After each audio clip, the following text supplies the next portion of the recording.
Hello అండి.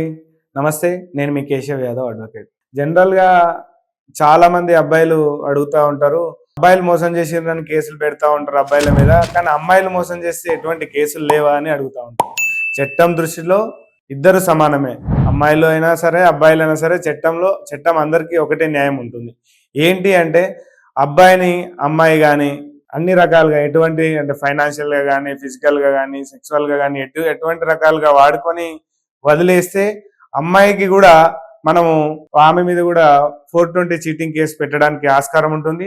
అంతేకాకుండా మిమ్మల్ని ఫైనాన్షియల్ గా చాలా ఖర్చు పెట్టించి ఇబ్బంది పెడితే ఇటు ఏమైనా ఎవిడెన్సెస్ ఫోన్ పేస్ కానీ ఇంకేమైనా గూగుల్ పేల ద్వారా కానీ ఎటువంటి ద్వారా కానీ మీరు డబ్బులు ఇస్తే రికవరీ సూట్ కూడా వేసుకొని అమ్మాయికి మీరు ఎంతైతే ఖర్చు డబ్బులు పెట్టారో ఆ డబ్బులు కూడా వెనక్కి తీసుకోవడానికి ఆస్కారం ఉంటుంది. కాకపోతే జనరల్ గా అమ్మాయి మీద మనం ఒక రేప్ కేసు లాంటిది పెట్టలేం తప్ప మిగిలిన అన్ని రకాలైన కేసులు 420 కానీ మనం నమ్మించి మోసం చేసి ఎటువంటి కార్యక్రమాలు చేసినా కూడా మనం ఆమె మీద కేసులు పెట్టడానికి ఆస్కారం ఉంటుంది. చట్టం దృష్టిలో అందరూ సమానమే కాబట్టి అమ్మాయిలకు కానీ అబ్బాయిలకు కానీ ఇది ఒక అమ్మాయిలకేనే కాదు అబ్బాయిలు కూడా అమ్మాయిలను మోసం చేస్తే కూడా సేమ్ ఇటువంటి సిచ్యువేషన్స్ కూడా మనం చూస్తా ఉన్నాం. అమ్మాయిలు కూడా అబ్బాయిలను మోసం చేసి పారిపోవడం కానీ డబ్బులు ఫైనాన్షియల్ గా వాడుకొని కానీ సెక్చువల్ గా వాడుకుంటే కూడా అమ్మాయిలకు ఒకటి రెండు సెక్షన్స్ ఫేవర్ గా ఉండొచ్చు. కానీ అమ్మాయిలకు అబ్బాయిలకు చట్టం అందరికీ సమానమే.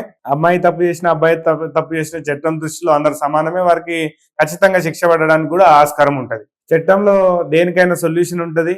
అమ్మాయి బ్రేకప్ ఇచ్చిందని అబ్బాయి నాకు బ్రేకప్ ఇచ్చాడని ఇంట్లో కూర్చొని ఇబ్బంది పడకుండా ప్రతిదీ వాళ్ళు మిమ్మల్ని ఎంతైతే నష్టపరిచారో ఆ నష్టాన్ని భర్తీ చేసుకోవడానికి మనం వాళ్ళ మీద చీటింగ్ కేసు వేయడమే కాకుండా లేదు అంటే రికవరీ డబ్బులు ఏమైనా ఫైనాన్షియల్ ఇబ్బంది పెడితే రికవరీ సూట్ వేసుకొని డబ్బులు కూడా తీసుకోవడానికి ఆస్కారం ఉంటుంది తప్ప మీరు డిప్రెషన్ లోకి వెళ్ళిపోయి ఎక్కడనో సూసైడ్ చేసుకోవడం లాంటివి ఇట్లాంటి పిచ్చి పిచ్చి పనులు అమ్మాయిలు కానీ అబ్బాయిలు కానీ చేయకుండా ప్రతిదీ లేదు ఒకవేళ మూవ్ ఆన్ అయినామంటే ఒకరిని విడిచిపెట్టేసి ఒకరి గురించి ఒకరు మర్చిపోయేలాగా ఉంటేనేమో ఓకే. లేదు ఆమెని నాకు ఇంత ఇబ్బంది పెట్టిందని నేను ఎలా మర్చిపోతాను అనుకుంటే ఆమె మీద చట్ట ప్రకారంగా ప్రొసీజర్ ని ఫాలో అయితే మీకు ఖచ్చితమైన న్యాయం చట్టంలో ఉంటుంది.